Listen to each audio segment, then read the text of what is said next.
Hello and welcome to the football tour. The channel is finally alive and kicking because guess who's making his debut on it? And I will be a regular from now on. Obviously me, George and Callum are going to be running you through games across Europe, talking to you about football regularly. So if you've had enough of us on TikTok, fuck off me, you're really going to have enough of us now. But yeah, if you do like our content, especially mine now, the big dog's here. If you do like the content and you are watching this and you're not subscribed, what are you doing with your life? Seriously? Look at yourself and ask yourself what you're doing with your life. I know I'm looking a bit hairy, a bit wolf-like at the minute, lads, but get over it. All right. Today's video, I'm going to be grading each Premier League team season so far. We'll start with the bottom three. So obviously we've got Southampton, rock bottom of the league. Lost their manager. I've bought in a fruitcake. They are going to get an E because I thought they'd be down there, but not doing this bad, if I'm being honest. Next up, Bournemouth. I thought they'd be doing a lot worse than they are, and they're second bottom, so that sums up how little I rate them. Obviously, they got rid of their manager too. Bournemouth's a D because they have picked up more results than I expected. They've been more competitive than I had them down for. Then Everton. Again, I do think Dicey is going to keep them up, and I think they will be okay. However, the season so far and the January transfer window they had, it's an F. The lowest rating you can get. Everton should not be in a bottom three, should they really, the size of that club. Next up, we got Leeds. Again, another team I thought would be mulling around mid-table. And when I've watched Leeds, I thought they've been okay. They're not a bad side, but they just can't really score. I know they lost Rafinha, Calvin Phillips. I still thought they'd be doing better than they are. So Leeds are going to get a D. Next through, we've got West Ham, Wolves, Leicester and Forest. We'll throw Forest in for now.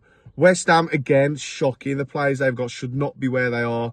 David Moyes on the brink of getting the sack. I do not know where they're going to finish, but I'm pretty sure it's going to be lower half. They're not going to be in a relegation scrap, I don't think. They've got too many good players. Paqueta, if that's how you say his name. Paqueta, I don't know how you say his name, but he's unreal. Declan Rice, ugh.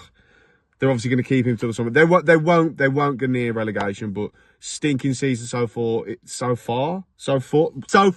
West Ham are an E, if I'm being honest. Next up, we got Wolves.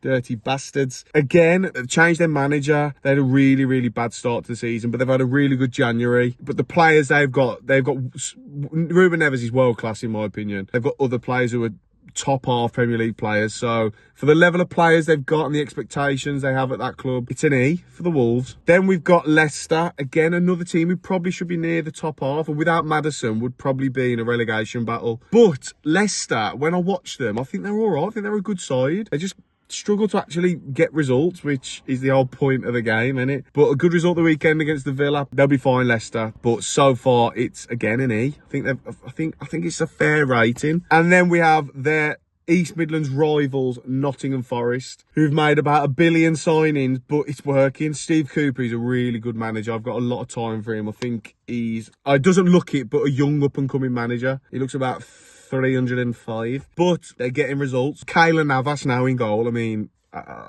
how is he in Nottingham cutting about Sherwood Forest like he's Robin Hood? Really important win for them the weekend against Leeds, and I think for their season so far they're getting a B. On to the next four. We've got Villa, Palace. Actually, I think Palace are below, but then Liverpool, Chelsea. Villa, Palace, pretty similar. I think Villa have got slightly bigger expectations, spent more money, bought more players in. They've obviously had to change their manager. They were looking like they were going down under Gerrard. Emery's come in, steadied the ship. They look a lot better, harder to beat. They look more streetwise. They're going to pick up more points.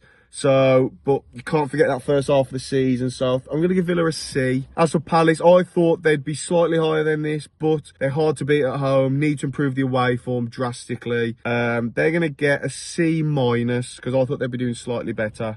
And then the big two, look, we could make singular videos on both of these.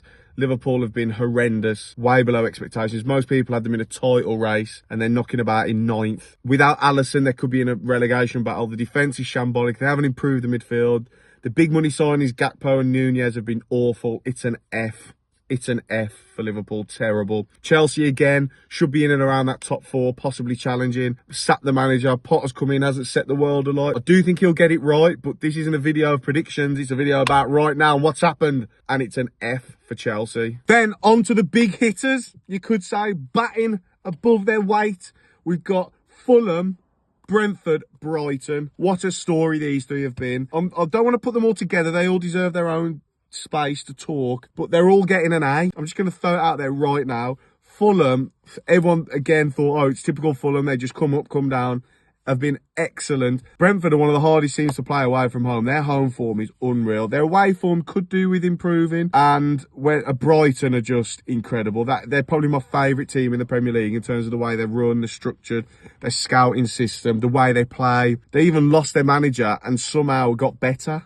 They got Mitoma, who's one of my favourite players at the minute to watch. All three of those teams need commending: the managers, the staff, the players, obviously, and the way the clubs are being ran. Perfect, all three of them. It's really, really nice to see. It's nice to see it doesn't just take money to be successful in the Premier League. So all three getting an A. And finally, the top 5, starting with the mighty Tottenham Hotspurs. Top Spur?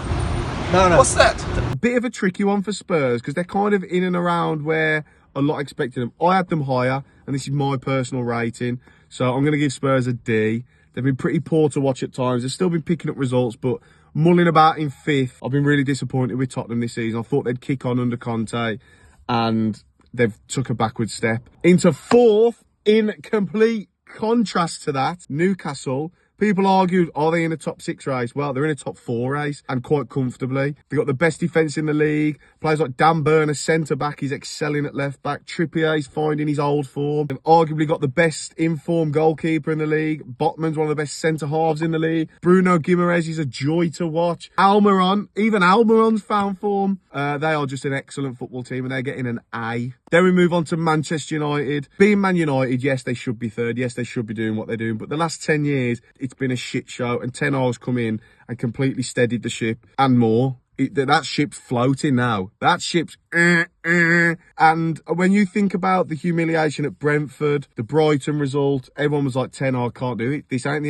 the fucking Dutch league, mate. You bald fraud. Well, he ain't a fraud no more. They're into a League Cup final as well, which is something I didn't mention for Newcastle. That's massive for them too. Possibly going to win a trophy in his first season. I think they'll beat Barcelona in the Europa League. United are getting a B. Casemiro, they made some great signings. Martinez, Casemiro. I think a B is a fair rating. On the other half of Manchester City, most expected them to possibly piss this league, especially when Liverpool started to drop off. And if Arsenal win the game in hand, they're going to be 8 points behind in February. It's a D for Man City. They've been very underwhelming. They've signed the most informed striker in the world, who has come in and done his job, and they still can't get near Arsenal. Has to be a D. And finally, the top spot, Arsenal themselves. It's an A star. And for Mikel Arteta, no one had Arsenal winning the league. Most didn't even have them in the top 4, especially after the way they capitulated at the end of last season. That's all I have to say. They've got 2 of the best centre-halves in the league. Ben White, a centre-half, is excelling at right-back. Ramsdale's on fire in goal. Xhaka is a reformed number 8. What a player he's been. Partey is pivotal to them. Without Partey, there is no party. We won't mention the off-the-field stuff. Then they've got Ødegaard, who's arguably in for player of the season. Jesus, when he was fit, unbelievable. And 2 of the most exciting wingers in the league, either side of him. A joy to watch. A really hard team to beat. They've only lost twice. And Arsenal, I still think, are going to go on to win the league. So that's why they're getting an A star. Let me know if you agree with my ratings / rankings. Gradings, I suppose they are, for each team. If you did enjoy the video, make sure you like. Please subscribe if you are enjoying the videos, because the more of you we get, the more games, the more things we can do. Or whatever we make on this channel, we're reinvesting. So we've got some big trips coming up, which I think you're going to love. So make sure you support him, please. We do appreciate it. Leave your comments, leave your likes, and we will see you very soon on the football tour.